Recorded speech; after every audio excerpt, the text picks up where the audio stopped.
little while. Before we start, you guys know I would like to thank our sponsors who help us out. So tonight it's Photo Shelter, it's Epson Archive Magazine, Pro Photo Daily, American Photography. So tonight we're going to have four presenters talking about this collaboration of their book called 2020 Unmasked. It is really the most powerful book I've seen in such a long time, and it was put together with a photo editor, Ari Espay, who will speak, and we'll have Susan Barrett and Robin Fader and Victor Mirontschuk. I don't know how sounds good. Just call me Victor. Okay, that's good. And the book, as special as it is, was made even more intense and intimate with a beautiful introduction from Joe McNally. And Joe was actually going to moderate tonight, but his duties as being an ambassador for the Nikon company pulled him somewhere else. So you guys are, in fact, stuck with me. But we asked Joe to send us a little bit of a video on giving his insights into the book. So we're going to start the night with this brief intro from Joe McNally. So let's run that.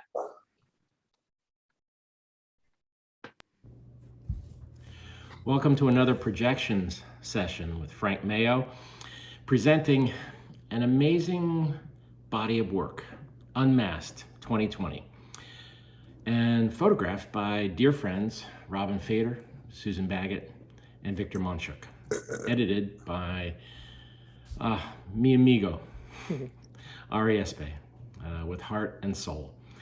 I contributed in a small way to the book by writing a bit of a foreword. I'll just read the last paragraph.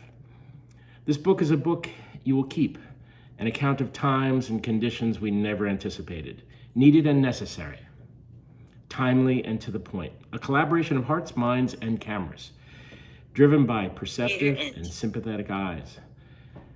Our world was stunned, dazed, confused, and fearful. Thankfully, these photographers were not. And that's really what this session will be about. It's about our reliance on photographers. Photographers come in for a lot of heat sometimes, or it's regarded as an ephemeral or unnecessary. Everybody does it. Everybody's got an iPhone in their hip pocket. But real, incisive, cutting edge, sympathetic, timely, current, urgent photography has always been part of our culture and will continue to be. I was mentored by quite a lot of people. Very significant mentor I had was Carl Mydans. Carl was a staff photographer at Life magazine, and he always said the camera was the greatest force for social change in history, which is a powerful thing to say, an audacious thing to say, and it's also a true thing to say. And that's what these three photographers and this amazing editor did. They collaborated to make change, to reveal what was going on in the streets and also in the hearts and minds of those people on the streets and all of us as we collectively watched the year 2020 unfold in disastrous fashion, but also magnificent fashion, because as is always true, the worst of times brings out often the best in people. And amidst all the calamity, these photographers found the best of us, the best voices, the most amazing expressions of sympathy, anger, resilience, and also, the ongoing tumultuous nature of the human spirit, the fact that the human spirit will not be tamed. And the human spirit needs a voice, and these photographers became a voice for all those who are out there shouting and working and saving lives, and also those of us who are confused and fearful in the midst of all the isolation and the fear that was part of our living in 2020. So my hat's off to these photographers. They were present. The thing about being a photographer is that you always have to go. You know, I got raised up in an era before the internet, photographically, if you can imagine that. And the news reports were not as timely or as prevalent. There were no sat phones, cell phones, FaceTime, TikTok. There weren't even computers, you know. So if you wanted to see what was going on, which is a requirement to be a photographer, you had to actually go.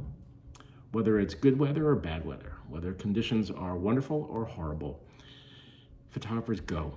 And that's what these photographers did. Courageously, you know, defiantly in some instances, you know, stubbornly. You know, the photographic spirit is an obstinate one. We find a way when we have a camera in our hands. The camera is almost, you know, a source of confidence, a source of urgent need to put it to our eye and go and find something to photograph. And these photographers did that in 2020. And again, tip of the hat to them. I'm sorry I couldn't be there live. I would have loved to have been. But again, the life of a photographer, I'll be on the road and I'll be elsewhere during the course of this projection session. So many thanks to all. Please, you know, tune in, get this book.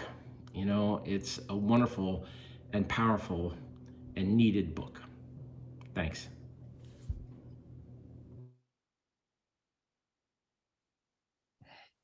That's Joe McNally. And now, I mean, you know, listening to Joe's words, it's almost like it's enough, right? His words just clarify everything for all of us. So off we go. Victor, it's all yours.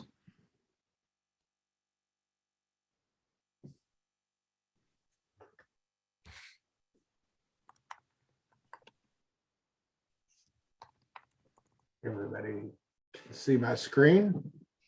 Yep. Yes. Okay. Well, that was a hard act to follow. To follow Joe McNally and his beautiful words about our efforts and what we did, and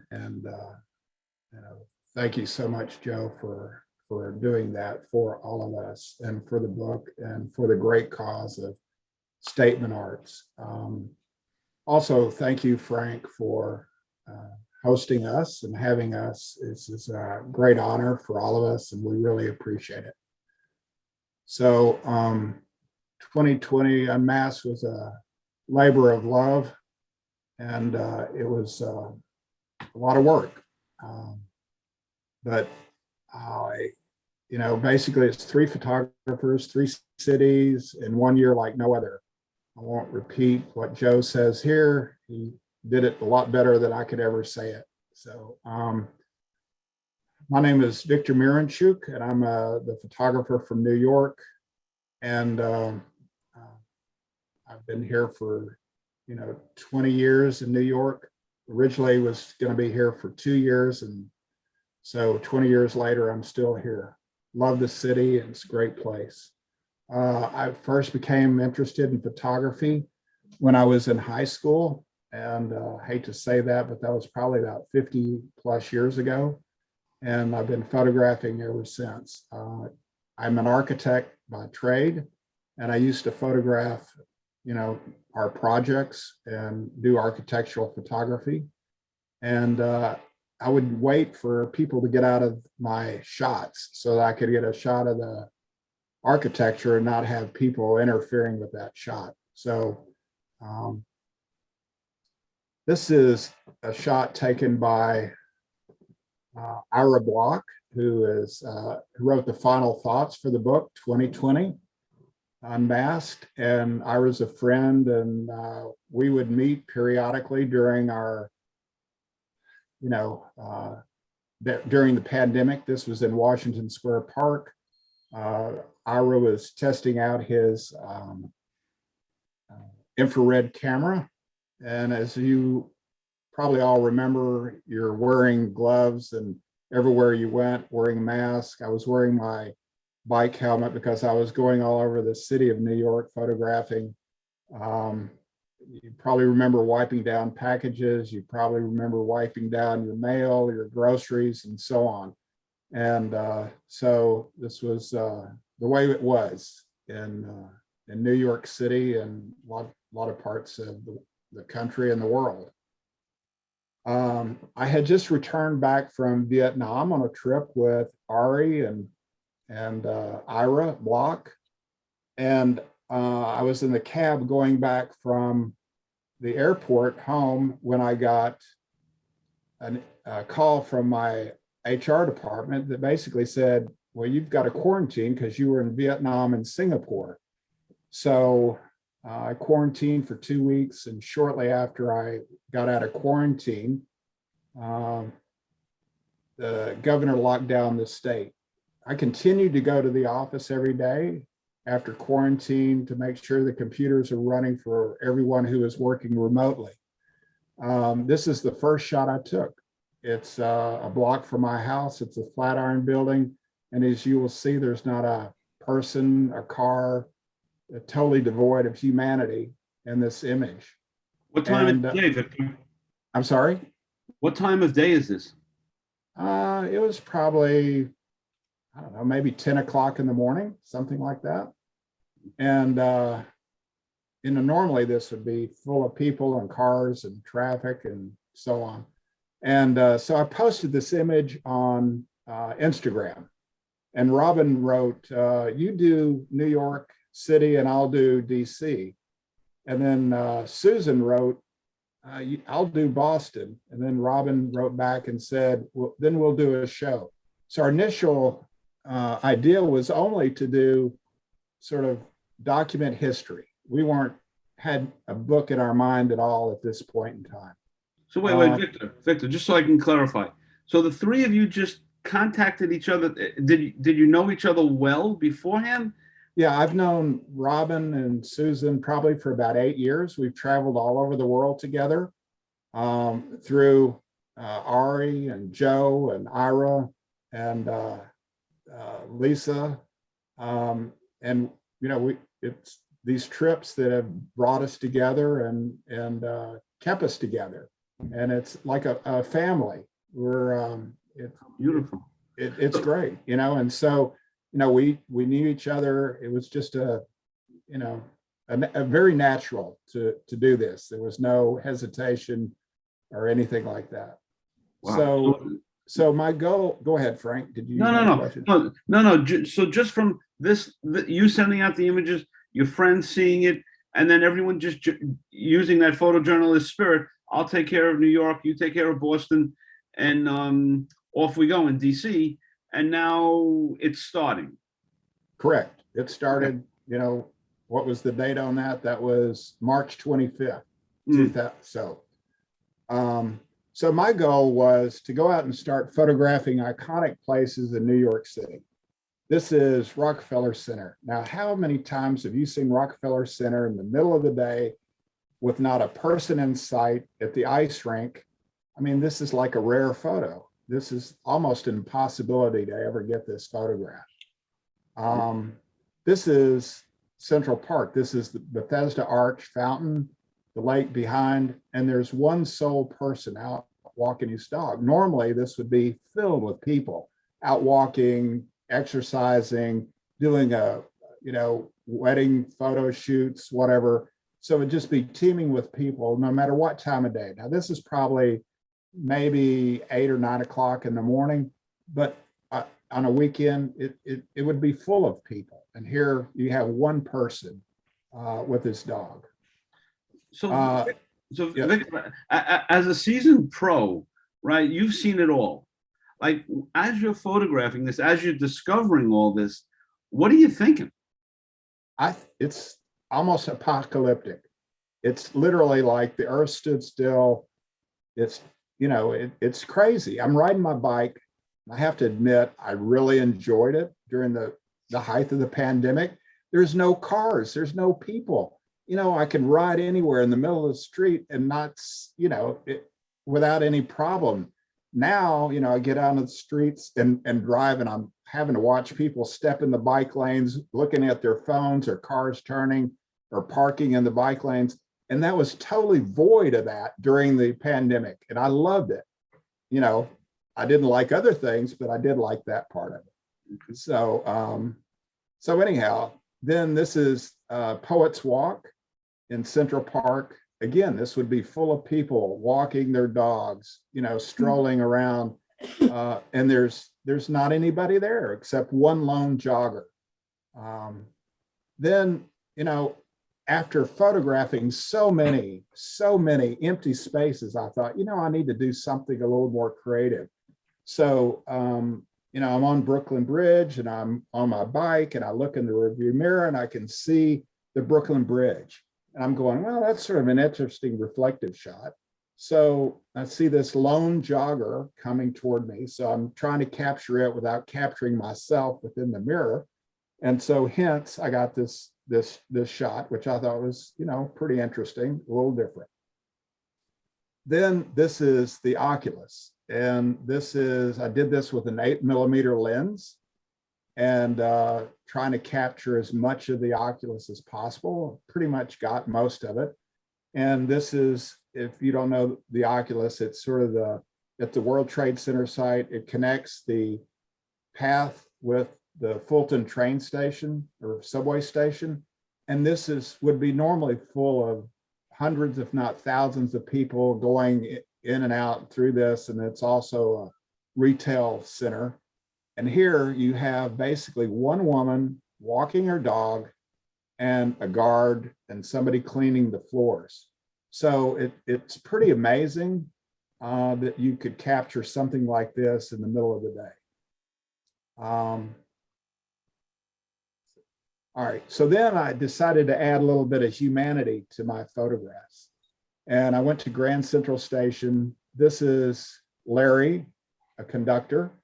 And again, Grand Central Station, the middle of the day is totally empty, except for a few conductors and a few policemen, making sure that nobody's doing anything they're not supposed to. This one's sort of an interesting shot. I really like the lines in this shot.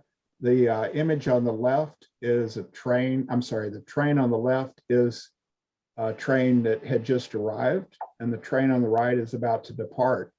And you see the conductor in the image on the right. And the leading lines that I always think about this shot, and I go, at this point in the pandemic, there was not light at the end of the tunnel. We did not, in humanity, we had no idea, was this going to kill us all or what? And so I really like this, the way this leads. And like I said, light at the end of the tunnel, there was not any. There was death. There was death everywhere. I was walking in Soho and came upon this person lying, lifeless on the sidewalk of New York City.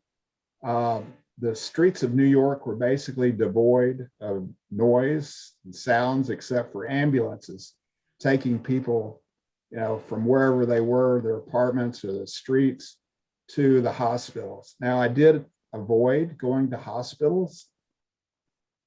Elmhurst Hospital, I heard, was a war zone. They had set up a temporary hospital in Javits Center.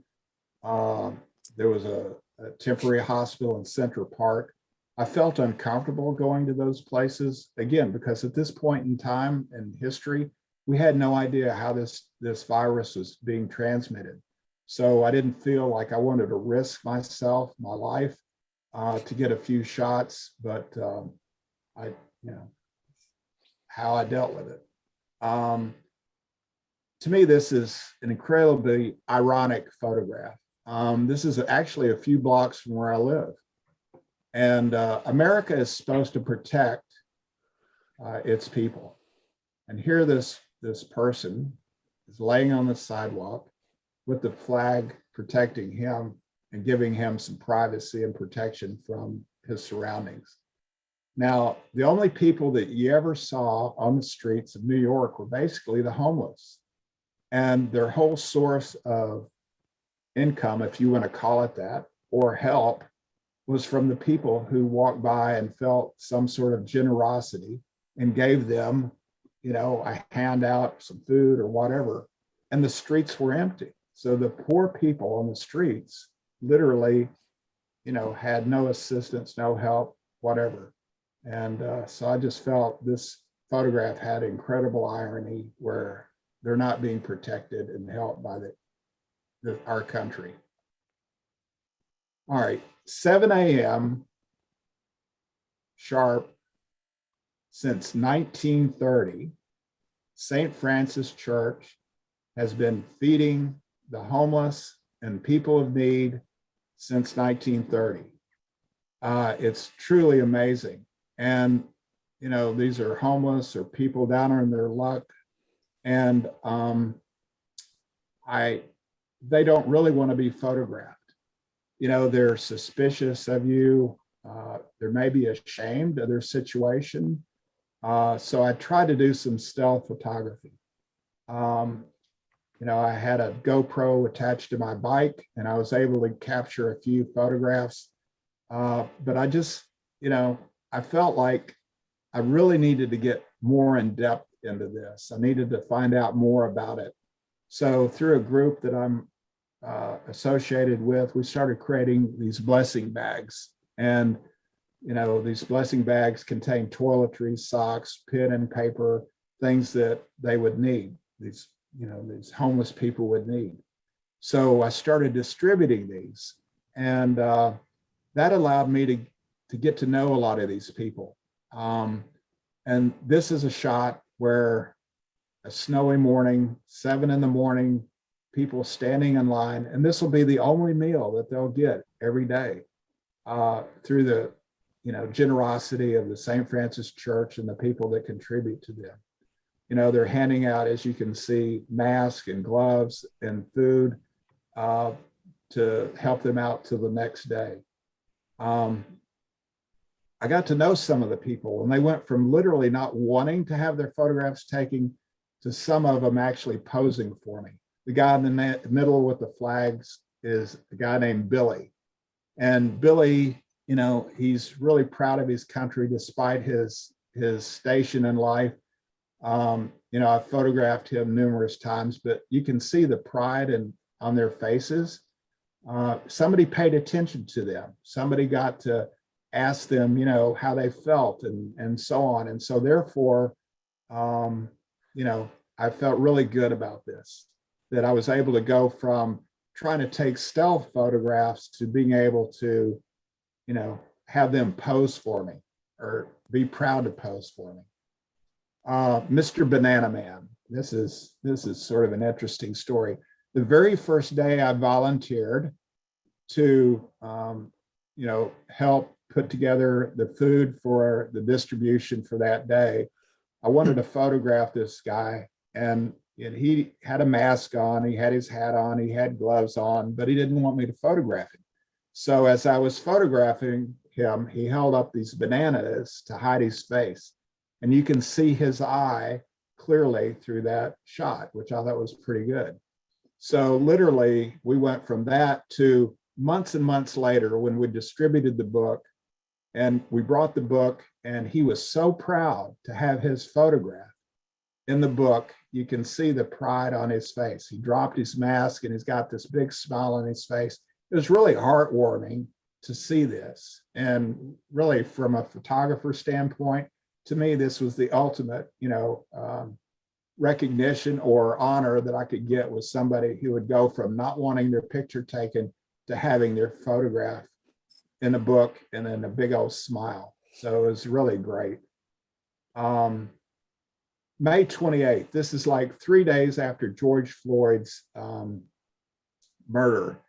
And there was a small protest in Union Square. This was about 50 to 75 people. It was, you know, they were really angry at the police. You can see the police on the right.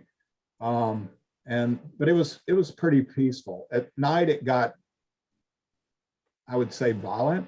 There were a police car torched just a block or so from here. Stores were broken into, but that only happened on one night.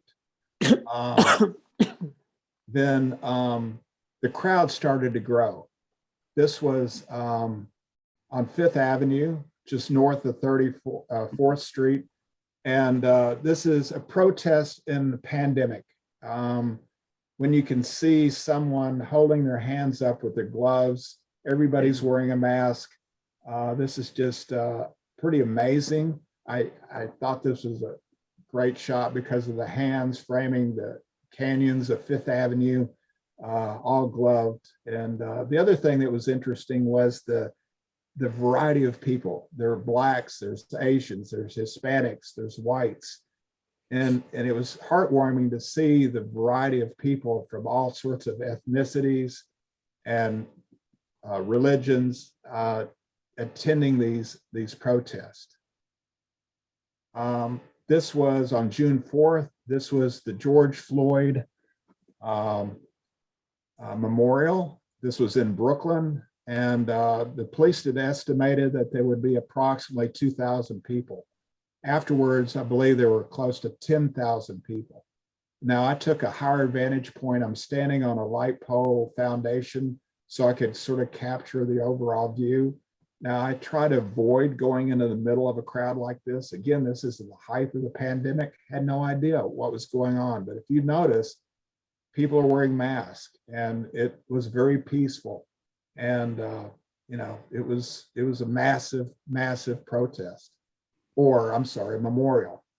It wasn't a protest. June 28th. This was an impromptu pride parade. The formal pride parade had been canceled, but people decided that they wanted to, go ahead and celebrate. This is a very joyful, happy, people singing, dancing. This is at Stonewall Inn, and people are just, having a good time.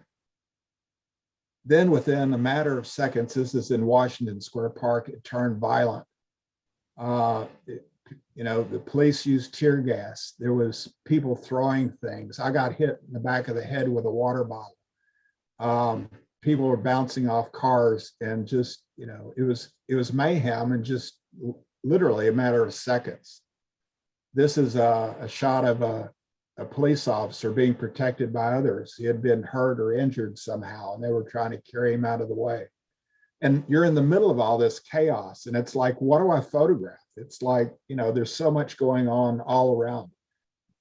This woman was being treated for tear gas in her eyes. Here's a shot where the police are being totally surrounded by protesters or these, demonstrators. And at one point, I was literally between the police and the protesters. And I was begging the protesters not to attack the police, because it really could have gotten really bad very quickly. I mean, the police were totally outnumbered. Actually, Ari was here on site with me as well. The election. This is Victor. Yeah. Yes. Let me ask you a question. So now you're doing this. How much contact are you having with Susan and Robin in what you're doing? Are you sharing things all along? Just if you a little insight into that, just for the moment. All right. Well, what we would do is each week we would meet. Okay. Every Sunday for about 2 hours, and we would basically, let's say that I took 1,000 photographs that week of various things, and then I would condense it down to maybe, 20 photographs. And Robin would do the same thing, and Susan would do the same thing. And then on our Sunday meetings with Ari, we would go through these images that we'd filtered it down to, and then we would sort of talk about them, debate them, and then Ari would select the images that he thought had some merit. And so let's say that we had 60 images, maybe 20 of them got sort of selected to be sort of shortlisted for the book. So now we're talking about a book. Well, what happened is that we originally were going to stop around July 1st, but then, the protests started, and then it went into the elections, so we decided just to keep on going. And somewhere, I would say late summer, early fall, we decided, we ought to go ahead and do a book. So that's sort of how it evolved. Okay. So, all right. Yep. So then the elections came about, and this was a shot at Wall Street. And we had, some guy was wearing a Trump mask. I turned around and quickly photographed him, got a sort of an interesting profile up against a stone column or wall. And I just thought the texture, the profile, the way it worked really looked sort of interesting. This was Get Out the Vote. This is again at Wall Street. This amazing woman had this unbelievable train on her outfit. And then she's got, encouraging everybody to vote, which was really, it was again peaceful. People just encouraging people to get out and vote, which is very important. This is early election, first day. This is at Bellevue Hospital.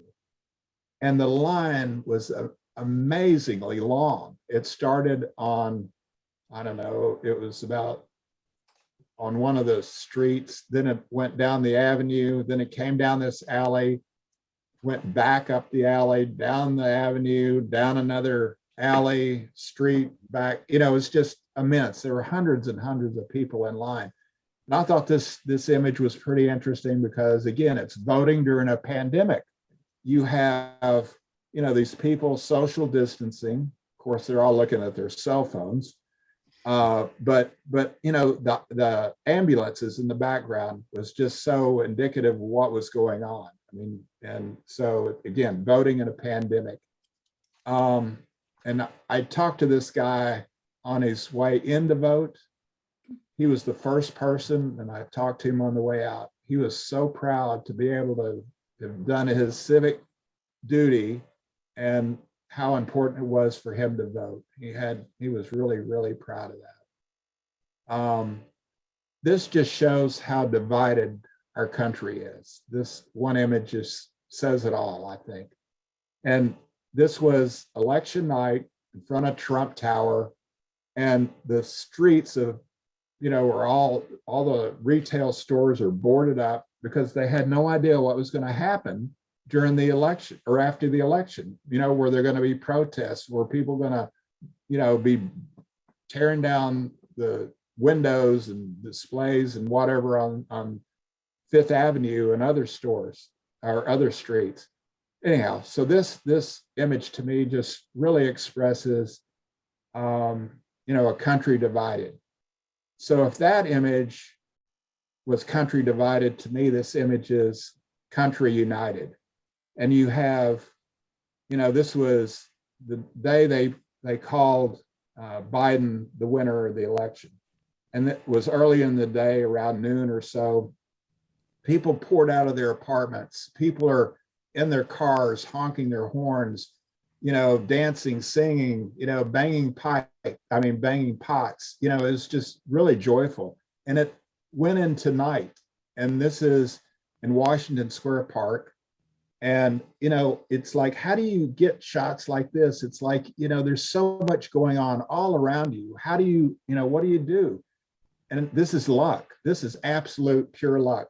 I was trying to anticipate what was going on. And there you have this black hand coming up with this white hand coming up and, showing unity. And then it's like the icing on the cake. There's this one woman whose only face is really shown in this whole image because of the light. And she has this magnificent smile on her face. And it, again, this just shows the unity of the country at this point and the excitement of what happened, when they announced Biden as president. And again, this is literally pure luck that I was able to capture this image. There's a lot of luck in photography. And then the last shot we took was on December 31st, Times Square, totally empty, well, not totally empty. There were a handful of photographers, press, there were a few entertainers, but basically it was a lot of security. And this is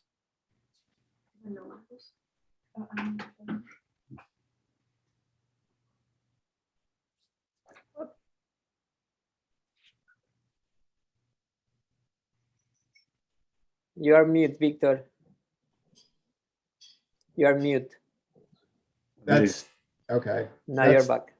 That's the last shot I took. And does anybody have any questions, Frank, or anything, or Yeah, I'll turn it over to Susan. Well, Victor, most of the images are black and white versus color. Any reasoning behind that? You know, I'll let Ari speak to that. Okay. Okay, yes, Frank. Yes, the book is absolutely 90% in black and white. We thought that was the way to go with the mood and don't get distracted with the color, right? Okay. I thought it would have more power, the images, the message was going to be more, let me put it this way, in a classic, more photojournalistic way.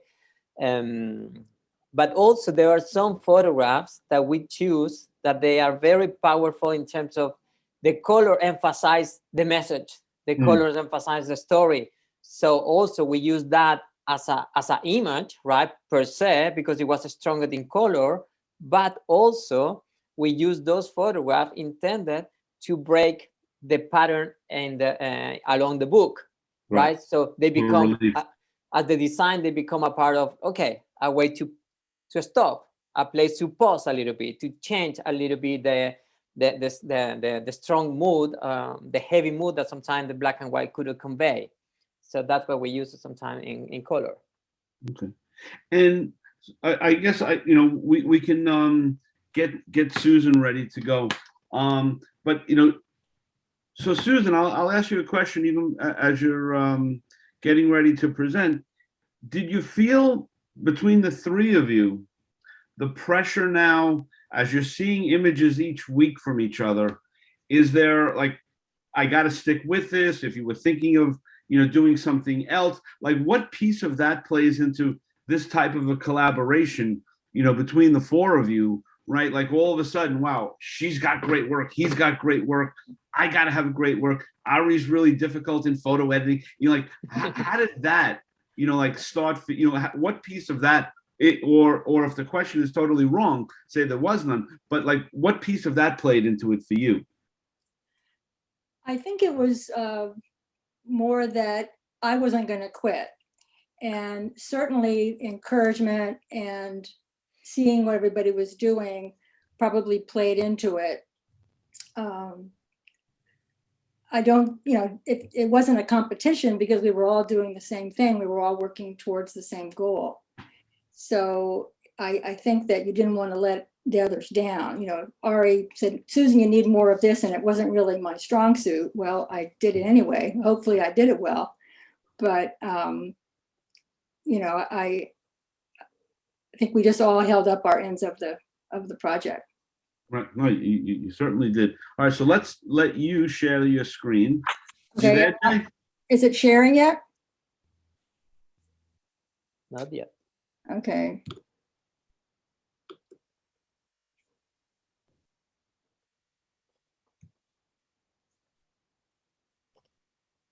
I'm clicking share and nothing's happening. Nothing's happening, Robin? No, did somebody? Susan. Yeah, Susan, sir? I'm clicking the share screen and it's not sharing. It worked earlier.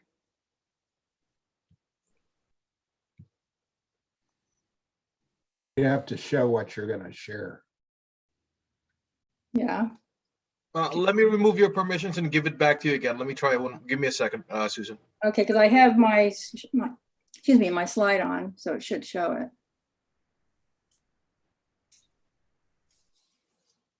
Susan, give it a shot. Okay. One more time, the share screen button.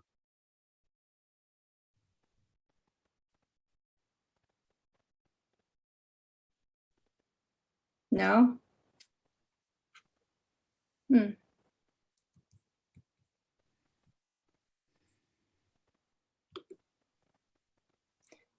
The screen is popping up here. What does it say? It's desktop 1, Microsoft PowerPoint. Let me try sharing. There you go. There you go. A different share button, not the green one, it was the blue one. Okay. Okay, so I'm Susan Baggett. I'm the photographer in Boston. Very, very happy to be here. I want to thank Frank for inviting us, and especially want to thank Joe for such a wonderful introduction, both tonight and also in the book. So Victor took you to the end of the year, and I'm going to start over again. And on March 16th, the governor of Massachusetts declared a stay-at-home advisory. And so I thought, well, you know, it's not an order, it's an advisory, so maybe some people will obey it. Well, everybody, the place was emptied out. It was shocking how quickly. So for me, that lasted 5 days, and I said, well, enough of this. And I took my camera and I went out. This was the very first image that I took, March 21st. It didn't make it into the book, but I wanted to start the beginning of the story anyway. So this is Trinity Church. It's in Copley Square, and I'm standing in front of the John Hancock Tower. And usually this is the middle of the day. Usually it's packed with people going into the office building right there on my left, taking photos of the church, walking around, having lunch. So immediately I thought, well, this is quite amazing. This is the Copley Plaza Hotel.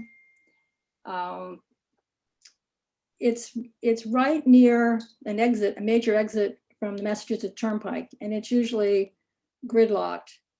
And here we have one person. Of course, the hotel was closed, and you knew what was going on. It was a terrible situation, but I must say that I enjoyed standing in the middle of the street and taking photographs, and no one walking in front of me to ruin the shot.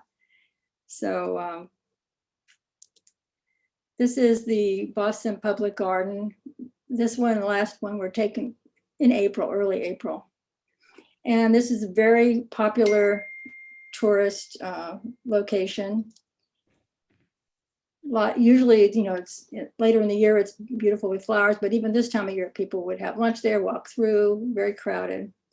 But this photograph, the sky, is kind of how I was feeling, I think, that day.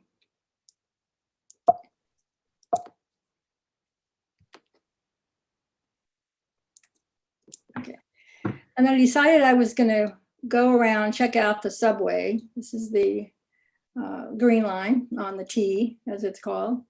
I went to a few different stations, some bigger than this one. Didn't see anyone. No one was really riding the subway. I did not ride it. You know, like Victor was saying, you didn't really know what was going on, what was going to happen. So I just popped down the stairs, took some shots, and then went back up.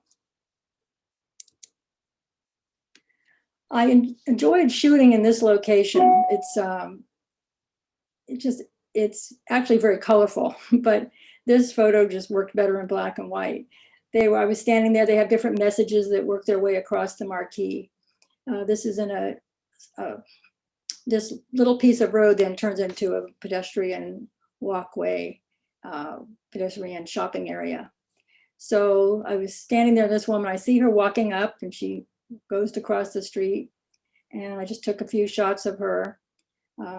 I've been teased that perhaps I loaned her my coat and set this up, but I did not.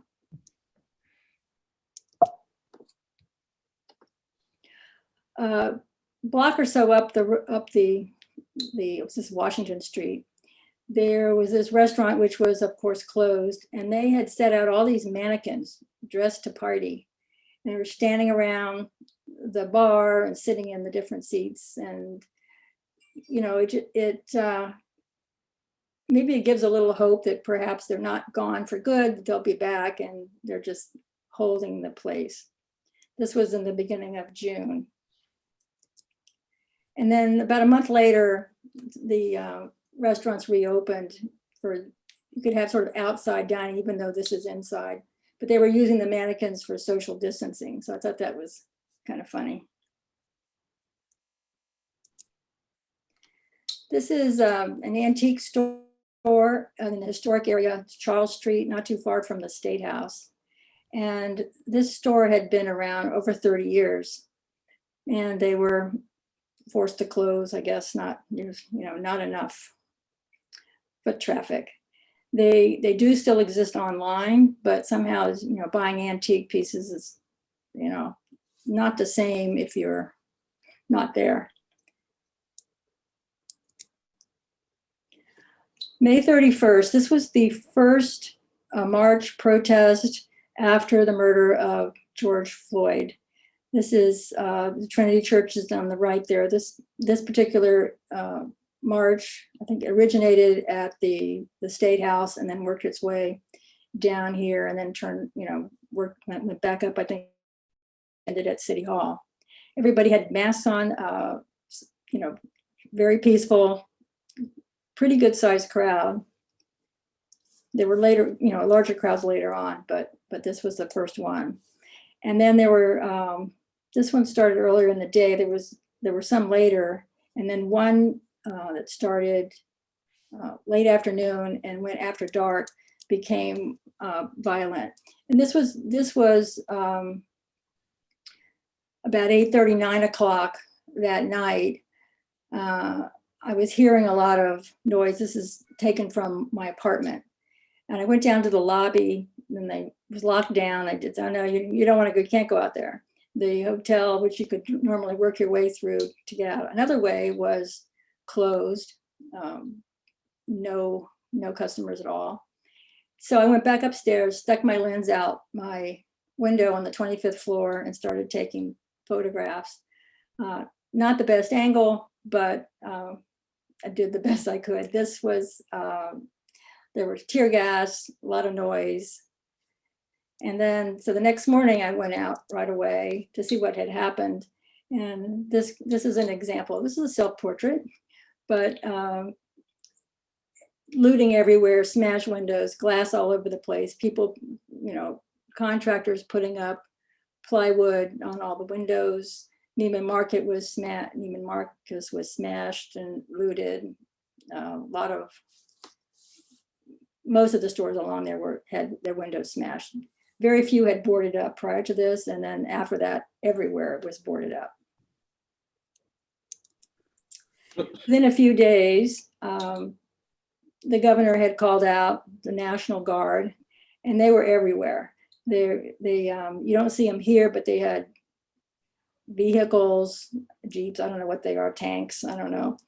But I spotted this transformer or whatever this apparatus is with the helmets on top. So I thought that looks interesting. So I walked over and started talking to the men there and asked if they'd mind if I took their picture of their helmets. And they said, oh, no, they thought it was kind of funny. Why would you want to do that? I said, well, I'm a photographer. I look at weird things, So this is the shot that I got. And that is church in the background, the helmets. The public garden is over to the right there. So it was just a very, Yeah, Susan, how does this feel? Susan, how did this feel like to see your town, your city under this type of a siege? It was, at first I thought it was very frightening. They seemed very ominous and kind of threatening. Then I decided, you know what? They're just people. I walked up and I started talking to them. And that made me feel a little better. They were friendly. They seemed relaxed. It didn't seem like there was any impending doom, going to happen. So it almost became normal, which is really a sad thing to say. Mm. And any comparison to the Boston Marathon, the bombing after that? That was very localized. That was just within a couple of blocks, and I wasn't living in town at the time. Okay. Of course, no one died in this situation. Right. And that was a tragedy on a whole different level. I wasn't witness to, any troops coming in or what happened. There was a lot of investigation going on at that point because it was isolated. And then they were searching for these guys. They were trying to figure out who they were. They were dealing with hundreds of people going to all the hospitals. So this was, it was much more relaxed at that point. And there was never a night of such destruction that happened. It was just that one night, kind of like Right. what you were saying in New York. And then there continued throughout the summer to be sometimes multiple demonstrations, marches in one day. And I could, if I had not gotten the message or not seen the post or whatever, I could hear, when I started hearing helicopters, I took my camera and went outside. It had to be around somewhere. You kind of follow where the helicopter is hovering, and that would usually be a march of some type. So these were early to mid-June, these marches here. And again, peaceful, really mix of people, masked, looking at their phones in some cases. This is on Tremont Street, not too far from about a block from the Boston Common, for those who know the city. This is the 4th of July. There was more than this march on that day. There were a few. Boston has a long tradition of 4th of July fireworks. They have the Boston Pop performing at the Hatch Shell over by the Charles River, and that was all canceled. So the focus was really on saying, how these people felt, showing what they stood for, and marching to try to get some changes. This photo was taken September 25th, and I had heard that the governor had activated about 1,000 troops, but there wasn't really any indication why. There wasn't anything planned that anybody knew about. His statement was that in case any municipality needs help of some type, he brought 1,000 troops out and parked them in this is a several block area. I think the thinking was that there had been a lot of protests across the country, particularly when the grand jury did not indict the police officers involved in the killing of Breonna Taylor. But there never, there wasn't anything that I heard of after that all these people were needed for, but there they were. And that was a little, it was creepy. It was scary. It was out of place. I was just going to say, that's got to be unnerving to see that, Yeah. lost. Yeah. Oh my God. Oh, absolutely. I live like 4 blocks from here, and I walked over and saw these people. And I went up and I wanted to take some pictures of the ones that were more along the street. And they said no. And of course, I probably could have taken them anyway because I was on public property, but I didn't. I walked on and I took some other shots through the fence. But they were there a while, a few days, maybe a week, as I recall. So this is the first time I rode the subway, October 18th. And I'm a regular subway rider, whether I'm in Boston, in New York, Paris, wherever. So I was headed to Fenway Park. They had opened up early voting for the presidential election, and Fenway Park was one of the locations. So I was like, okay, well, this is I'm going to ride over there, see what's going on, and take my chances with my mask on. Everybody was masked. There weren't that many people on the subway, unlike when you would typically go to Fenway Park. It would be absolutely packed. So here we are at Fenway Park. The line was all around the stadium. Everybody was spaced out, masks, children writing on the sidewalk with chalk. There was a representative there at the end meeting, constituents. So I took a lot of photographs here around. I took some of people coming out with their stickers. I would poke my camera at the beginning. I could try to see inside. And then, but I wasn't going to stand in the line at that moment. I wanted to take photographs. So I went home. And then that night, after a 2-hour meeting with these guys, on Zoom. I went back, I think, well, it could be some good lighting, could be interesting. And there were no lines. It was about probably 15 minutes before they were closing. So I went inside and I voted. This is where you drop off your ballot. There's the Red Sox mascot welcoming people. And afterwards, you were able to go out into this, up into the stands and see the ballpark. I took a lot of pictures of people up there.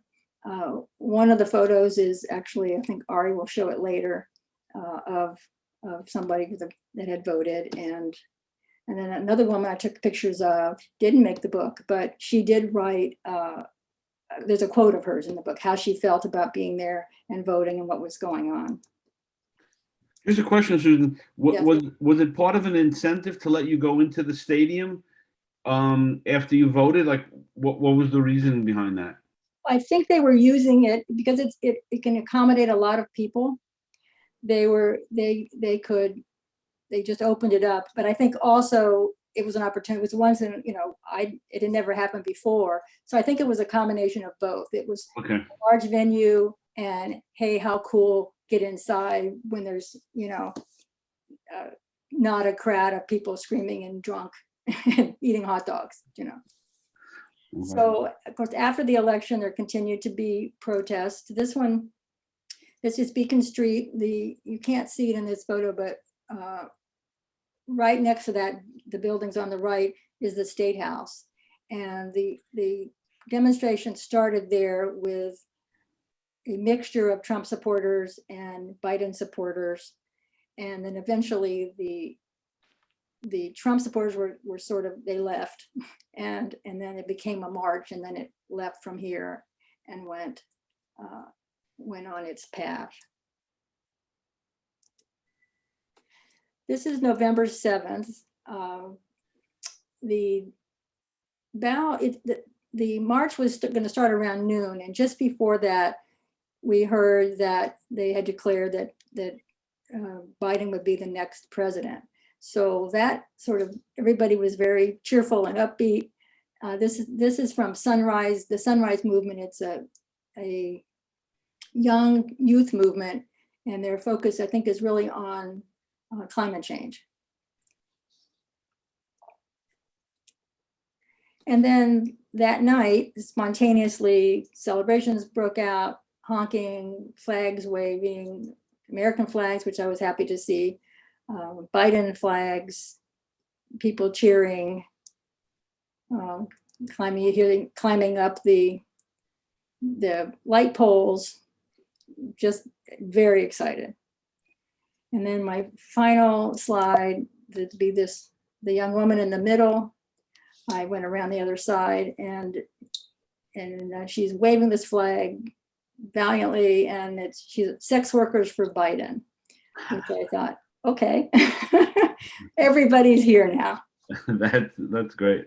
So that's where I end, and I will turn this over to Robin. Are there any questions?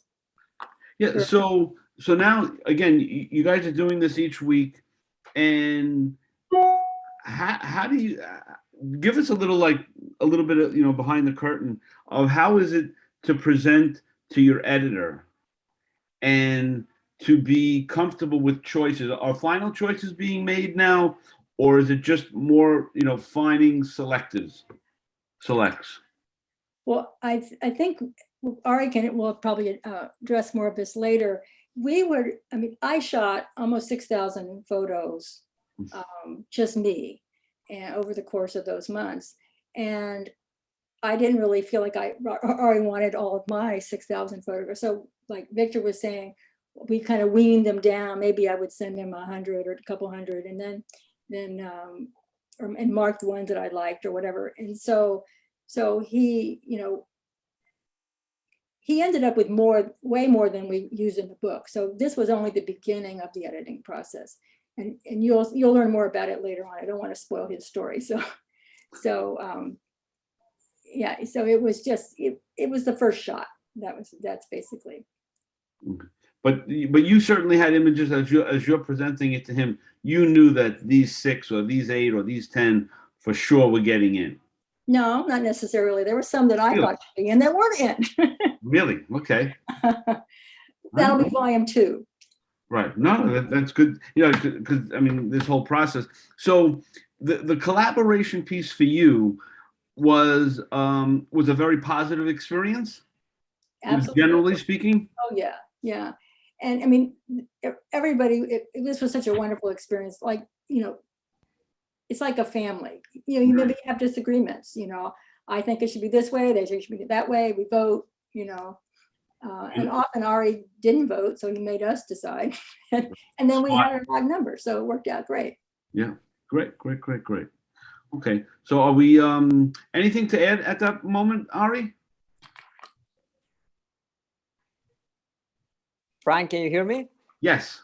Okay, yeah, I can add just a little bit about the editing process. Yes, one of the things that I asked as when they honored me to ask me if I would be able to be the editor of their work. One of the things that I asked them, it was like, I want control over selecting the photograph. That was you can send me whatever you want, but please let me be the principal person that is going to be selecting the photograph. Because essentially, for me, the role, I took it very seriously in terms of like, to be an editor, you need to be impartial.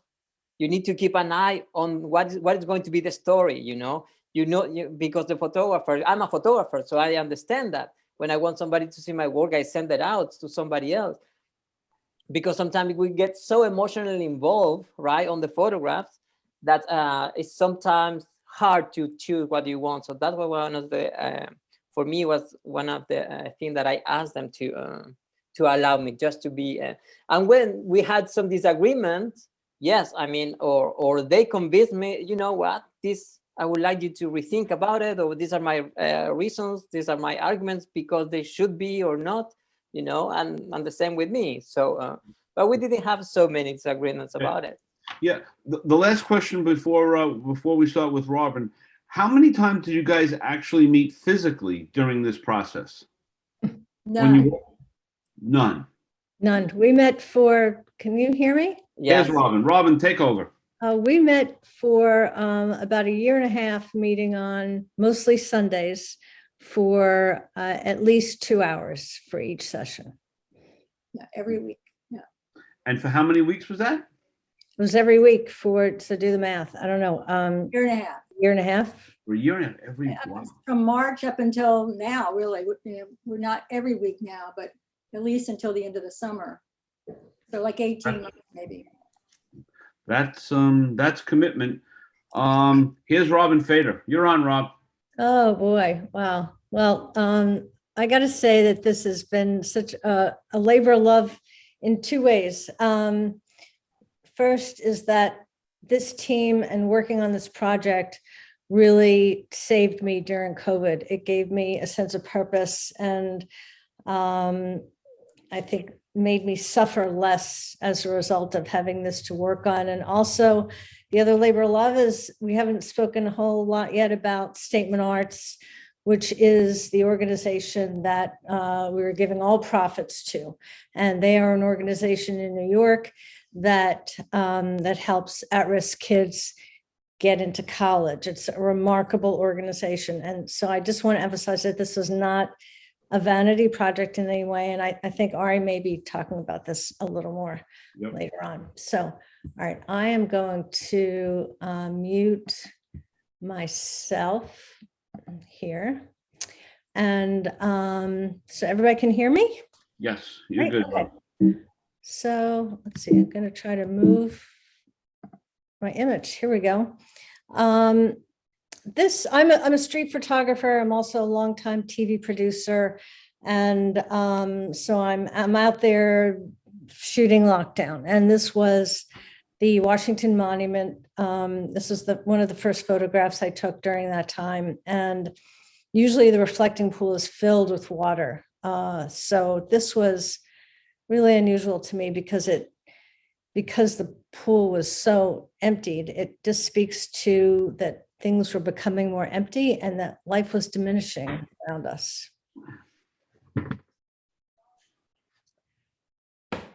went around to a lot of different places, tried to find, some different photographs, and came upon this playground where caution tape was wrapped around everywhere. And I cried when I saw this. I was really worried about what life was going to be like for our children.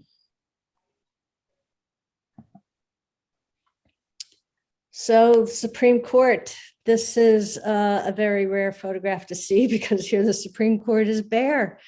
Now there are metal gates around it and a strong police presence pretty much always.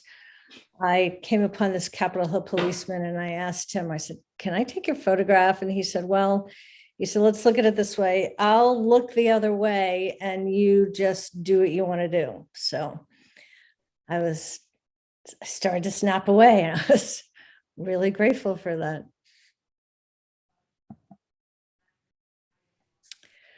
An image of the very sad reality of our times. As I think Victor mentioned, the only people on the streets were those without housing.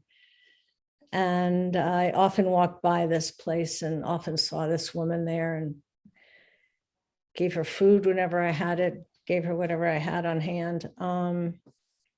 And I kind of noticed that the only soundtrack of the streets were sirens and birds. This was the first massive gathering to protest the killing of George Floyd. People were filling 8th Street as far as the eye could see. So on the left is a fence that Trump put up to block Lafayette Park. And then just beyond that is the White House. People started to chant, say his name, George Floyd, say his name, George Floyd. And I turned around and I saw this young woman, obviously in a very distressed state. And I really felt bad initially about filming her. I didn't want to interrupt her grief, but I realized that this was such an important image to capture. Her sign echoes what so many were feeling.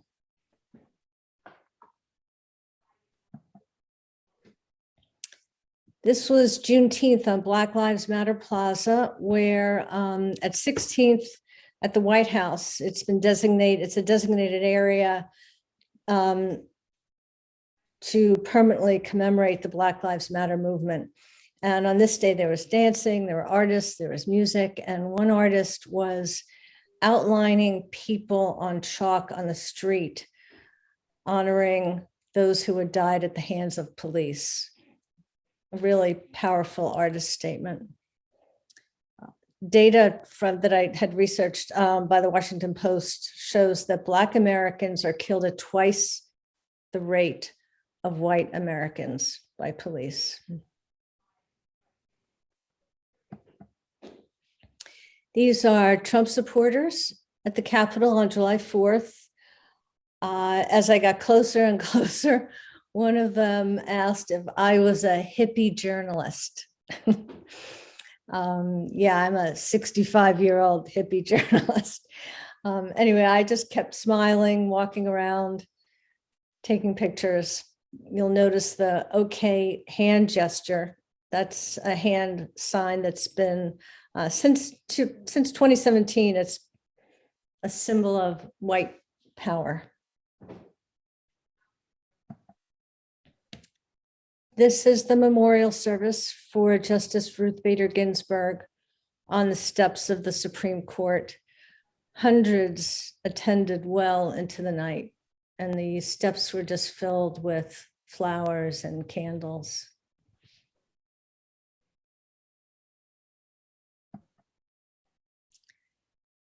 This is the October 17th Women's March with women dressed as handmaids passing by the Trump Hotel on Pennsylvania Avenue.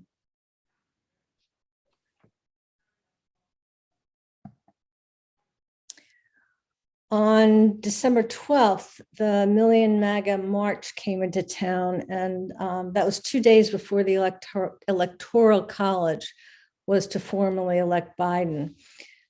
The location of this photo was at the Black Lives Matter Plaza, which was actually blocked off by police.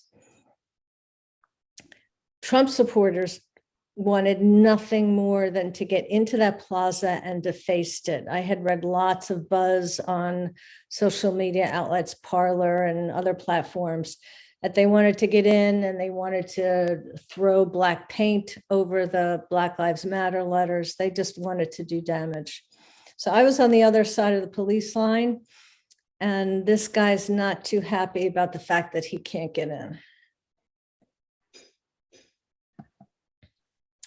This was the same night, which turned very, very violent on K Street and all around the city.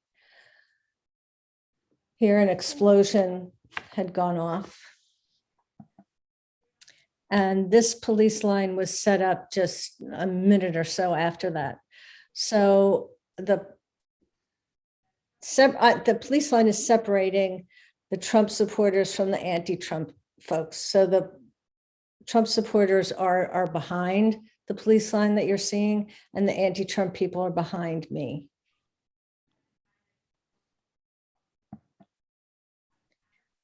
On October 5th, Trump was hospitalized at Walter Reed Hospital for COVID. And along the street in front of the hospital, his supporters were driving by in cars and trucks and honking their horns and waving their flags. And just behind me were the media and the TV crews. And I actually had turned around to take a shot of them. And I heard some noise, I heard some screaming, and I whipped around and just put my camera on the fastest shutter I possibly could and started snapping away. I was grateful that my toes didn't get run over because I was so close to that truck. And when I got home, I saw this image and I just thought it was very telling about the division of our country right now.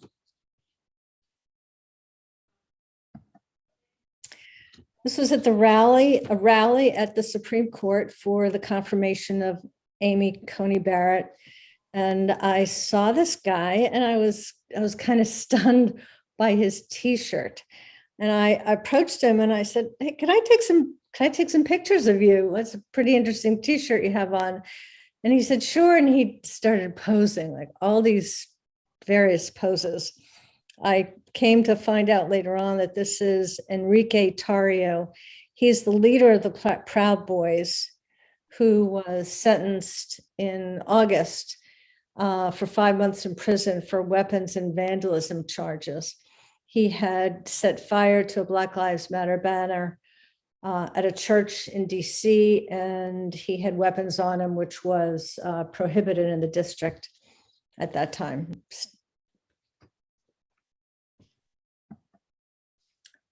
This is a most special person to me. This is Nadine Seiler in front of the Black Lives Matter memorial fence, the one fence among many that Trump put up to block people from the White House.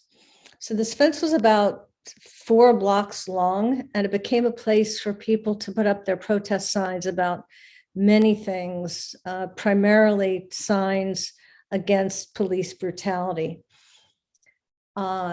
Now, in the middle of the night, white supremacists would come and try to tear down those signs. They were oftentimes very successful at destroying some of the beautiful signs that were up on the fence. But to prevent that, Nadine and Karen Irwin decided that they would sleep at the fence for 4 months, 24/7 to protect it. I spent a lot of time at the fence and got to know many of the people there. It was an incredible experience.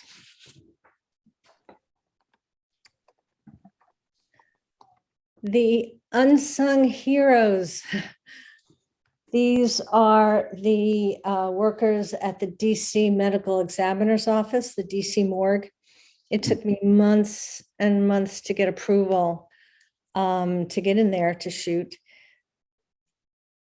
When I did, and I got to meet them and talk to them, are just fabulous people. And they wanted to be positioned around the table that they used to transport bodies. And when I started asking them a little more about those tables, they said, oh, well, these are the tables that we used to have lunch. A little macabre.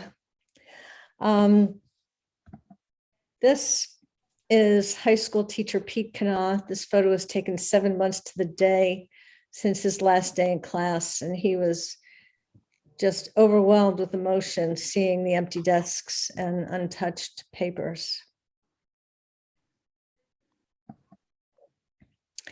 So the levels of food insecurity skyrocketed, and I went down to a food distribution site on 16th Street. At 9 a.m., people start lining up. At 12 noon, they start giving out the food boxes.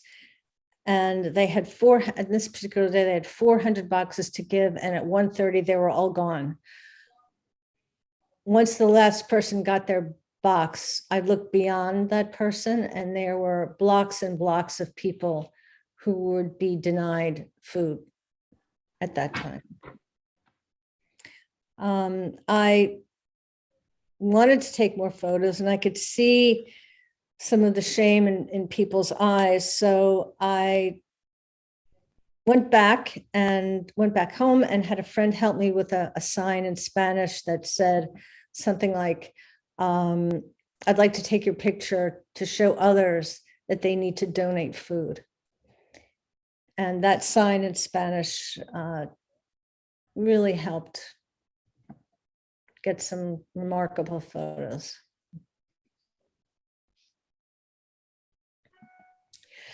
So without press credentials, it's pretty hard to get access to places. I was lucky enough to get into this one particular school, and I was hesitant about what I was going to find there, but it was so joyful to see how resilient kids are. They were masked, they were 6 feet apart, but that didn't stop their joy or their fun.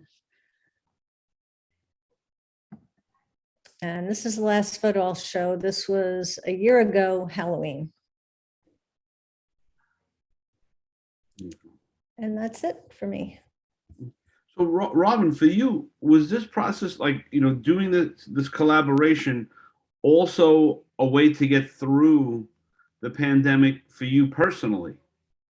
Oh, very, very much so. Can I make it so people can see me?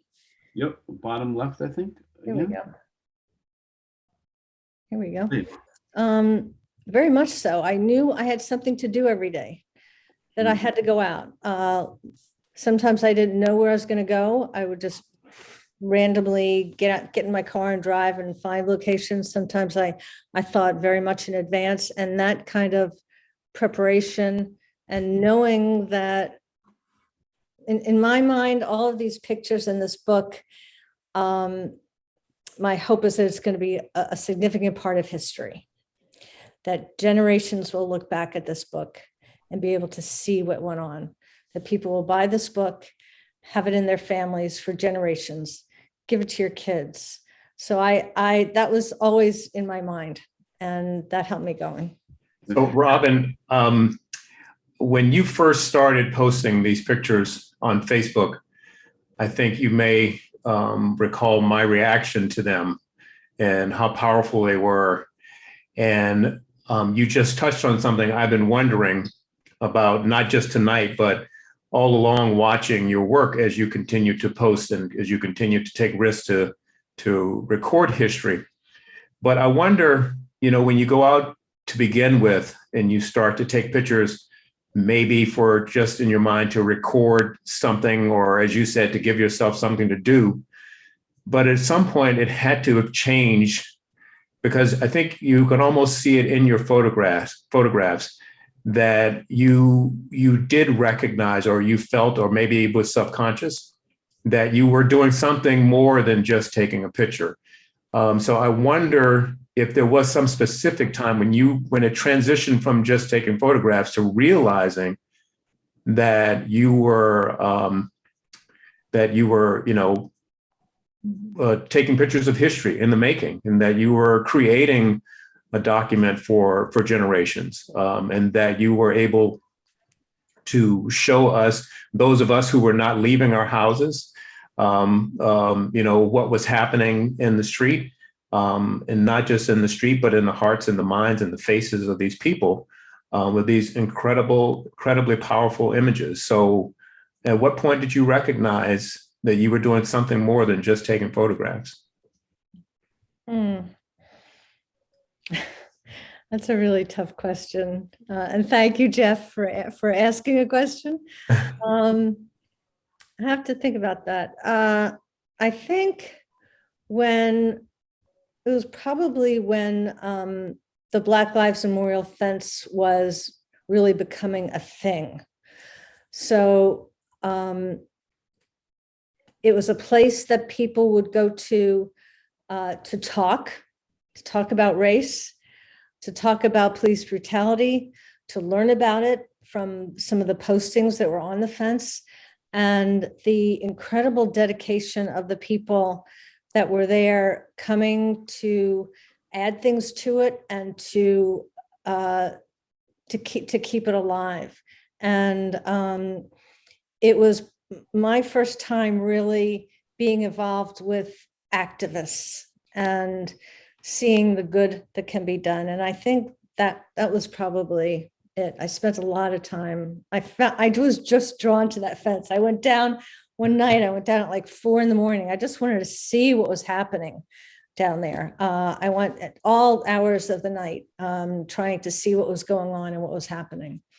Yeah. So from that standpoint, what Robin said about the historic piece of this, right? That it should be a testament to that time. Ari, can you speak to your responsibility to that as the editor of this collection? Because now you have all this imagery. What are you going to do with it to make it special? Which leads us into Ari Espay. Okay, thank you, Frank. Yes, I can say a little bit. I think my role, it was during the period of time at the beginning, was reviewing everything, right? Was reviewing the photograph, what was working, what wasn't, because we didn't know exactly where it was going to go, what it was going to become, right? Because we thought it was going to be only COVID. Then the protests emerged, right? Okay, let's keep going because it's happening the theme was COVID at that point. Then George Floyd murder makes people erupt in all over the places, all over US, right? So we said, okay, let's keep going because it's during that period. And then the election, as Victor mentioned, election was happening also in this very particular period of time in USA. So my role at that point was, okay, let's keep track on what is the story, right? So at the beginning was COVID, then was the march and protest, then the election. So essentially at the end, 2020 become the story. So at that point, that's when we start to kind of like, okay, the year has this part, right? This element. And that's where we have to be kind of focusing on and what are going to be the photographs that they are going to tell those stories. And that was something that I always was trying to keep track. At some point, I'm going to show something because at some point there was so many that I got a little bit like, wow, what is going on? But I'm going to show that on my presentation. All right, go. All right. Okay. So let me share my screen. Okay. Thank you, as everybody. Thank you for joining us. Thank you, Frank. Thank you, Jay, for the technical aspect, and thank you to the public for being here. My name is Ari Espay. I'm a photographer and a photo editor from Chile, South America, but I've been living in New York for 15 years. So, and I had the honor to be the photo editor of this beautiful book. So let me tell you a little bit about how the creative process becoming a book. So as everybody's been repeating, it was a labor of love, right? We met so many times, right? But this is not just only a labor of love because what we did, but it was an opportunity for us to find purpose, right? To find purpose in so uncertain times for everybody.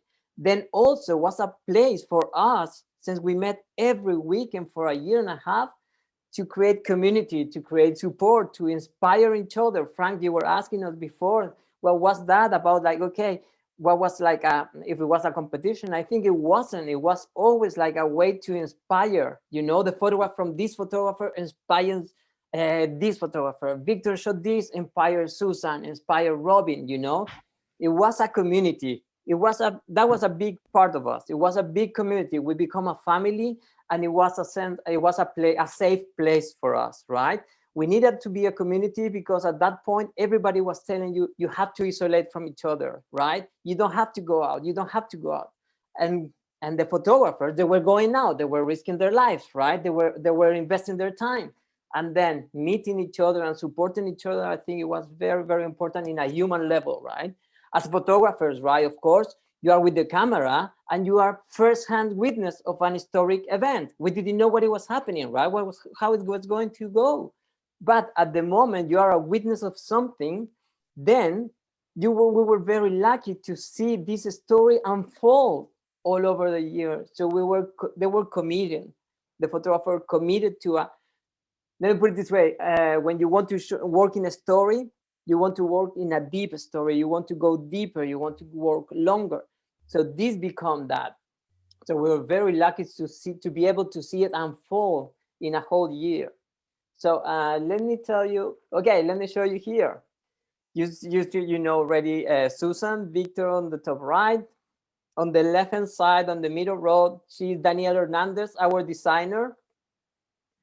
Then Robin Fader on the right-hand side.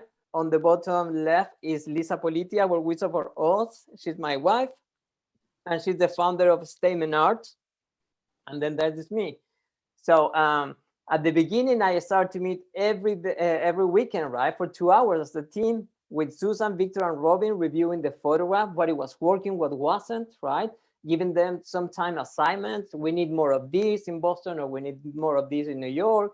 Or Robin, we covered that in Washington. We need maybe a little bit more of this, right?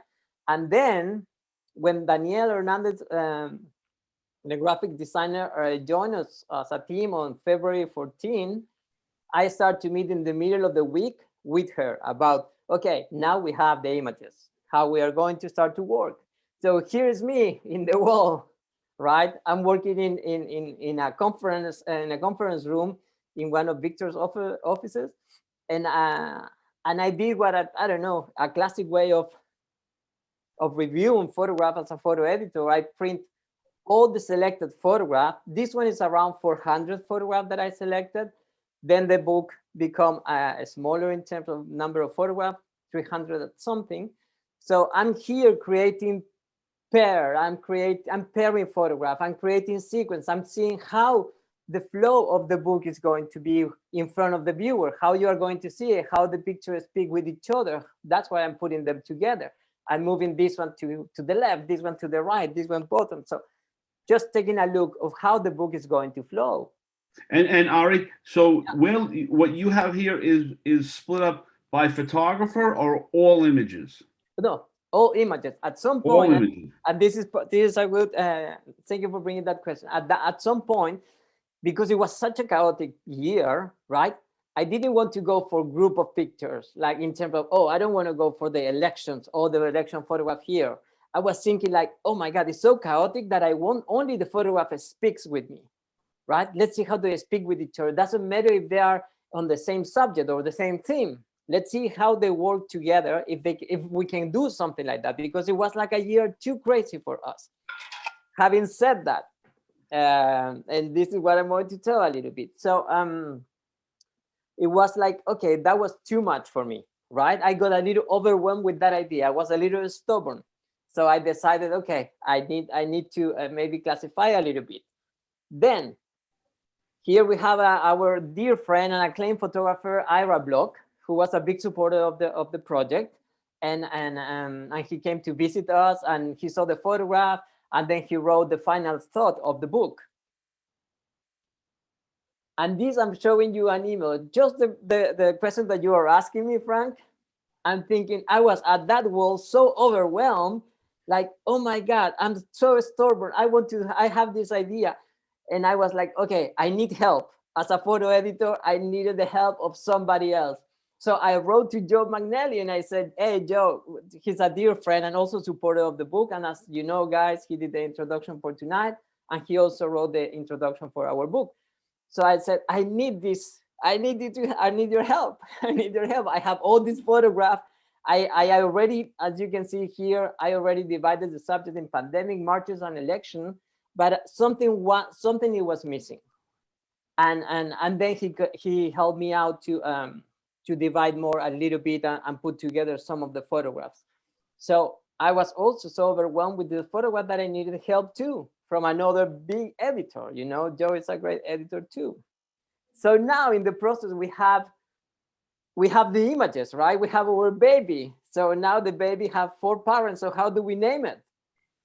So this is a list of titles, tentative titles that we become with. We ask other people also for their input. So we finally decided 2020 Unmasked, which was actually a very beautiful kind of metaphor. Unmasked, unveiling the veil, you know, unveiling what it was under the surface on this society. So we kind of really enjoyed the title, 2020 Unmasked. Here, I'm also, at the same time that I'm meeting with the photographer, selecting images, I'm starting to meet with the graphic designer. And between the photographers, Robin, Victor, Susan, Danielle, and I, we asked Danielle to become with an idea of a classic photography, black and white photojournalist book, and something a little bit more edgy. So here at the end, we combined some of those ideas. But here, let me show you a little bit of the prototypes that we had in terms of font, in terms of how we are going to be using the colors, graphics.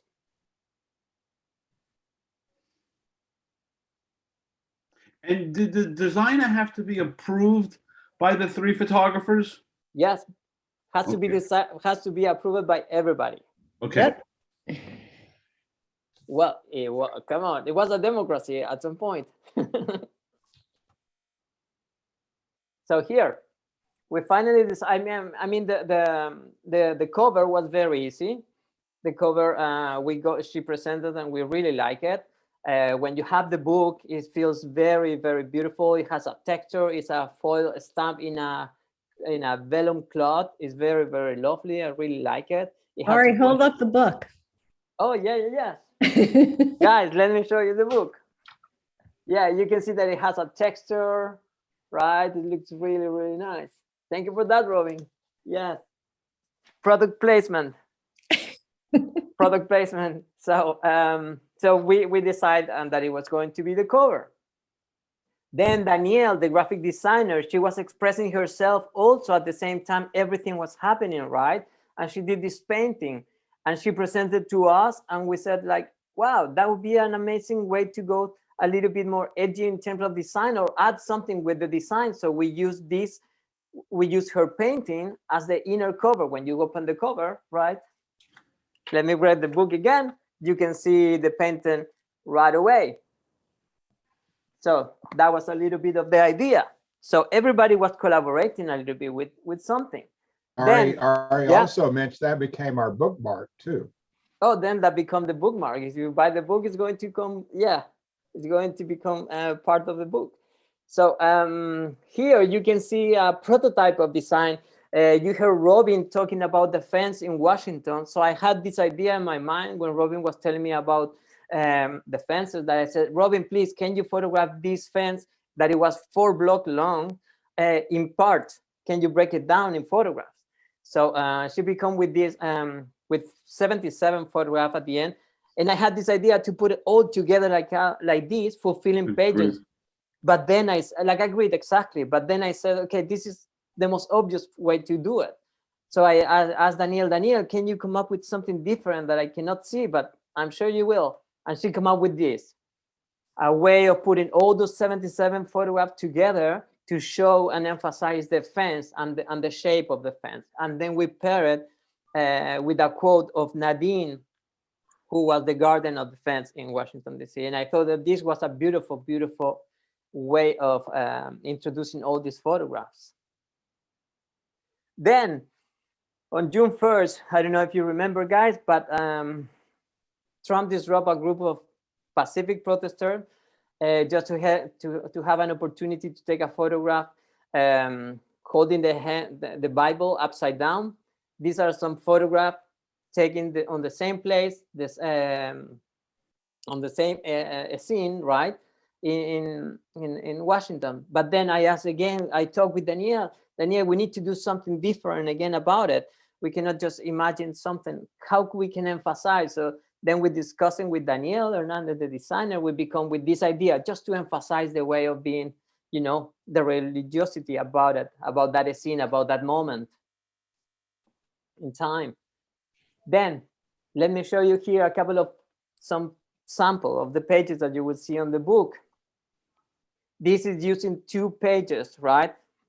It's a whole spread, and this, why this? I wanted to emphasize the atmosphere, the mood, confront you with what is happening right here, right? Just to see it, you to be able to be almost part, like you are looking, like you are this part of the picture, that you are looking to them. So we wanted to emphasize that. So that's what is using the whole, both pages on the book. The same idea with this one. And this is one of what the picture that we have in color, right? That is emphasizing the message. In black and white, this photograph is not so powerful, because it just, in this way, the color is emphasizing the message that we wanted to deliver. And again, we are using both pages on the book, so you can confront them. As you can see, you are seeing this part, and then you are seeing this one. Then we part of the book are the characters, you know, the principal, the main people that they are part of this story. So as design, we all decided that we are not going to only have photograph, but also maybe quotes, maybe stories from the people that they are the principal, the main character of the story. So here are a couple of samples with quote. As you can see, this is the bread line in New York with a quote of the program director of the bread line in New York, with a photograph from Victor here. Then this one of New York, another character, another portrait of who are the people behind these stories. At this time, no quote, just to confront the viewer with this photograph, with the image. Here, a little bit of, this is a sequence on the book. Each photograph represents 1 page on the book. And this is just to honor Ruth Bader Ginsburg. So here you have on the left-hand side, Notorious a sign. Then she starts to show up here on the middle, right, with the portrait of the people, more signs. And then the dog. And then when people was honoring her when she died. And then the doggy wearing the collar that it was so representative. Then an idea, an example of how we pair photographs, right? This couple getting married under the veil, right? That's have a little bit of shape, a little bit of sense of protection. And then we pair that photograph with this one from Boston, right? Because the same shape, kind of the same idea of protection in the restaurant. That's what they were doing in the restaurant to get people in so they could feel safe. And then sometimes we just leave 1 picture right there, no quote, right? Just so you can feel the moment. Just you have a pause, just to be with the photograph, right? And especially this one that is a moment in a church, the little bit of light, a lot of contrast, right? But it feels very quiet, feels very peaceful. And sometimes that, what we wanted to do with the photograph was to convey that feeling. So you are going through pages that have a lot of energy. At some point, we wanted to be, okay, now a moment to breathe, a moment to rest, just be there. And Ari, as you're going, as you're setting up the pages, yeah, you're in direct contact with the photographers all the time, or do you do a real rough dummy and show them what you've done? I mean, how does that work? Oh, I'm doing drafts of pages.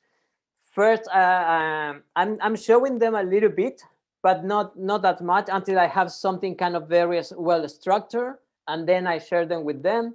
They give me some feedback.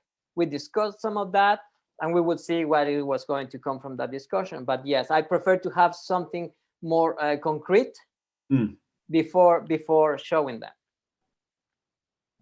Then Then, okay, we are going to talk a little bit about the chapters. Here, finally, we divide the book in 4 chapters. Election, right? Oh, what did I forgot that? Oh my God. Election, resistance, COVID, and lockdown. Election, resistance, and lockdown. So we start that way because for us was we start with the election because for us 2020 was a year like no other, right? COVID turned our life upside down, right? So we didn't want to start. We didn't begin with the beginning nor end with the end. So this was our way to represent this on the book. So we start with election, then we go to resistance. You can see the first pages of the chapter, the design of that. Sometime with a quote that it was very recognizable. Sometime with a headline from one of the major newspapers. And this is the last chapter, lockdown, now a national emergency. So now let me brag a little bit. We got we are very honored to say that we got 2 honorable mentions on the International Photography Award (IPA), sponsored by the Lucy Foundation on documentary and self-published book, professional books. So thank you for that. Let me do that. And if you have interest on the book, please go to 2020amassbook.com. You can find it there. Also remember that all the profits are going to this small but mighty organization, nonprofit called Statement Art. And please, I turn it to you right now. No, so Ari, tell us a little bit more about that organization. Okay, this organization was founded 17 years ago by Lisa Politi. And as Robin mentioned, Lisa Politi is my wife. And as Robin mentioned, this organization had been helping kids that under resources to get them into college. Okay. 100% of success getting them into college. So yes, this, as Robin said, from the beginning, as soon as they asked me to be their photo editor, they said, look, we want all the profits to go to the book, to go to the non-profits. So it's always from the beginning, from the conception, it's been a recollection of history, a retrospective of history. It's not a vanity project, as Robin said. So it has a beautiful, beautiful purpose and cause. Yeah. So I guess the question to all of you, would you all do it again? The collaboration piece? Okay, so we do feel a little differently. Oh, wait, am I muted? No, No, you can hear we you. can You're hear good. you. Okay. We do feel a little differently about this. I would do it again in a heartbeat. I would do it in a heartbeat. I would do it a heartbeat. I'm the dissenting vote in this. Yeah. Sorry, and the reason is, What a surprise. well, you know, I do have a full-time job, Okay. and Well, others of us work. We all do. I'm sorry, but you know, and this has been an amazing experiment and experience for me. I loved every minute of it, and like Robin said, you know, I didn't realize it until after, you know, the pandemic's not over, but afterwards, that during the depths of all this, that it really gave me a goal and a purpose. But it is an incredible amount of work. And literally, I spend probably 50% of my time dealing with this and the business that I run. And so I guess I'm a little different position. I'm also 72 years old and I'm tired. Oh, man. Well, I Well, think you can rest. You can rest. I think what people don't quite understand too is that although the book it's a book now, and we have something to show, but now we have to sell it. And when we sell them, we have to ship them. And we also have to keep this PR machine going and all of that because we're doing it all ourselves. It's a tremendous amount of work, but it was like, I would say, like it was a master class on how to do a book, you know, yes. because it was nobody knew exactly how to do it. So for us was a learning process since the beginning. Yeah. Go ahead, sorry. Yeah, no, two things. One, a question.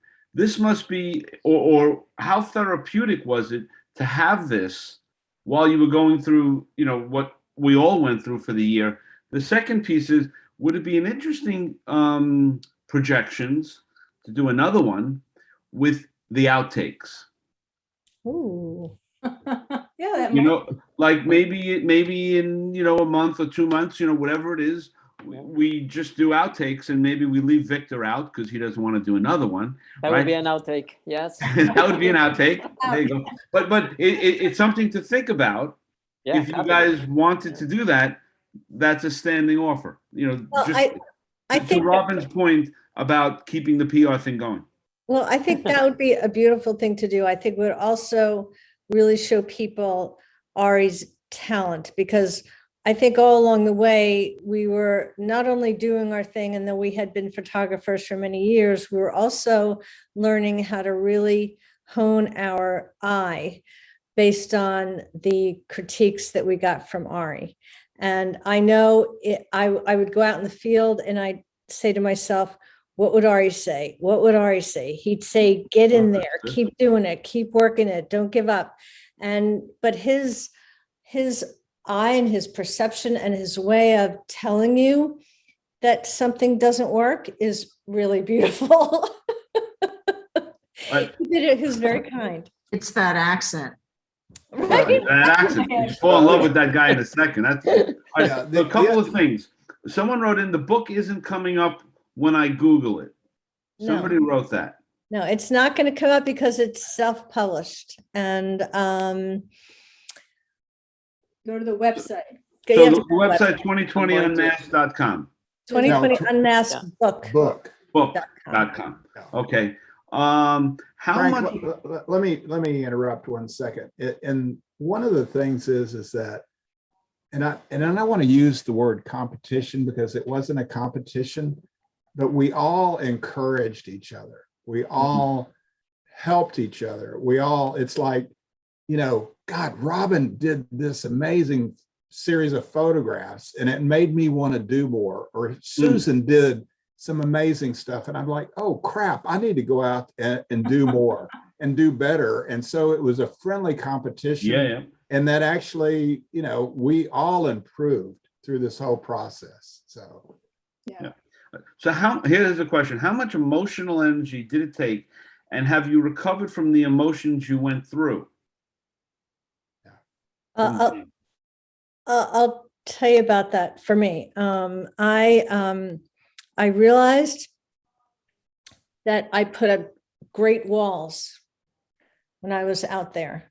I saw a lot and I experienced a lot, but I just kept going like an Energizer bunny. But when it came to, we decided we were going to do a index in the back of the book. So we had to go through all of our photos and we had to identify the date and what it was happening in that photo. When I did that, I broke down crying hysterically for the first time, realizing how much I had seen, how many different places I went to, what my camera had captured. It hit me really hard, but I'm so glad that happened because it needed to happen. Okay. Susan, anything to Well, I think that Boston was a bit tamer than certainly DC and New York. There was more positive energy, I think, in the demonstrations and the marches. There was less confrontation. There was a little bit towards after the election. I went at one demonstration where the Trump supporters were right in front of the State House, and I went over to that side and I was taking photographs, and one of the guys had this big piece of something in his back, and I'm thinking, whoa, gun or stick or something. So I think there was some of it, but not quite as much, particularly since I didn't go out the one night where there was the violence. So I think whatever sort of, scary feelings or negative feelings or depressed feelings, that was all helped out with the meetings that we each had with each other, during each week. Okay, great. Ari? Okay, yes. Okay. I mean, let me illustrate this with this little story. I remember when Robin, and this is going to show the commitment of everybody. She said, she wrote to me, or she called me and said, Ari, I've been going already for 100 days shooting, and I haven't stopped. And I think I don't remember. And she said, I'm feeling tired. And one of the and that for me was a striking moment, because first the three of them have been going to photograph almost every day, right? They are dealing. The camera become an instrument for, it was like a cope mechanism, right, for what it was happening. But at that point, Robin said, I'm getting tired. And I said to Robin, I remember I was with my wife at the time, at that moment too. So we said, like, please, Robin, go to rest. You need, your body's telling you, emotionally, you are already overwhelmed. So please take a rest. So, yeah, you put that wall, but whatever you put in front of you, right, you're absorbing it anyway. You cannot play you are not playing a fool here. You're not fooling anybody. So, and that's what I'm saying. For me, it was really important that we met every weekend, because that was the place that we kind of like was the group therapy. Oh, what happened to you? What happened to you? How did you do it? We talk about it. It wasn't just showing picture and review and critique. We share a lot of what's going on in every place that we were photographing or they were photographing. I was photographing also with Victor out too at the same time some of the times. So at least that's why I was wanting to emphasize that it become a place of community, right? A place of support. Victor said that it was. There's a place of support to each other, right? It was inspirational, but also we were taking care of each other at the same time.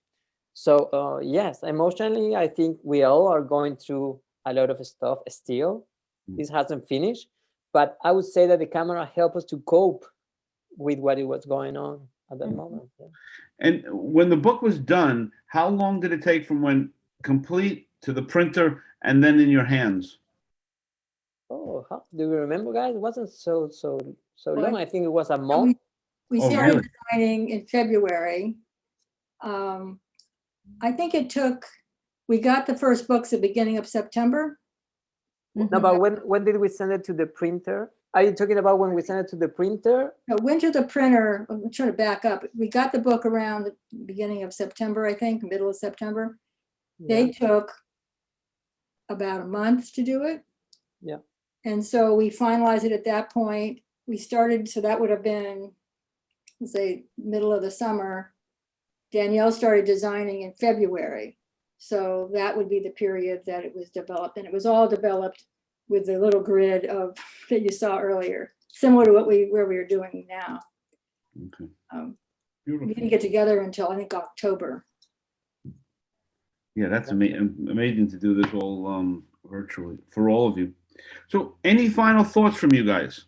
And any questions, people put them, in the chat room, because they're here to answer questions. But I mean, everybody in the chat room is just, amazing. The feedback. I mean, everyone's loving, what you guys did and what you achieved, and it's a thrill. I mean, absolutely a thrill to have had you guys on. Also, so everyone knows, and you guys as well, this entire recording will be on Projections Live. So you go to projections.live, see it there. You could also go to our YouTube channel and subscribe, which would be great for us. And that is Projections NYC on YouTube, and you can subscribe there, so it'll be there. And I do like the idea about the outtakes. Maybe we can think of a way to get Danielle involved. To get her viewpoint. That could be interesting. And maybe we can finally get Joe, if Joe can come off his busy schedule. To jump in. we can see. Yeah, we Um, can definitely invite him. Yes. Well, I have a final comment. Great. And again, I said it in the beginning, I'll say it now. Thank you so much for hosting us and focusing on the book. We really, really appreciate it, more than you'll ever know. Really appreciate it. Thank you so much. Yeah, I'm going to send you the bill directly. Okay, thank you. Please do that. The commission. No, Victor, it really is my pleasure. And so everyone knows, I found out about this book from Joe posting something on LinkedIn. Right. Oh, Yeah. we were wondering. Yeah, so I mean, and I only say that because I'm a rep for photographers. I've always been a rep, and I'm always trying to interject like the business side of the creative world. So LinkedIn works, for That's a great. myriad of reasons. Great to know. So like post things on LinkedIn and here and there. You do all of that because I saw Joe's comment, and I have to say, I knew your names on the margin, and I never liked Victor, but I knew your name. And because Joe has his own credibility, right? Yeah. Then you go to the site and you see it. I said, wow, this would be great to have you guys on. So it happened as simple as that, right? So everyone should see that lesson. Just when you're doing your marketing and your promotion, there's a lot of different avenues where you're going to get noticed. You just got to make sure that you're out there to get noticed. So yeah, this was my pleasure. And like I said, you're doing something with the outtakes. Anything you guys want to do, I will happily. I commit immediately for the outtake. I think it would be interesting to That'd be see good, yes. what are the one that why they made it. Why this one yes and why this one no. I think that would be You interesting. can have a vote. Do Yeah. you, Ari? but it's too late now. Well, that's true. right? That's absolutely true. We'll feel better. Exactly. Well, we're either all going to love you, Ari, or all saying, why'd they use Ari? You left too many shots out. I don't know. That would be. I don't have a problem now. Maybe Ari can show some of his own photos that he took while he was out There you go. That's a great idea, Robin. Great idea. That's fine. Yeah. So again, I thank you guys so much for doing this, and Robin,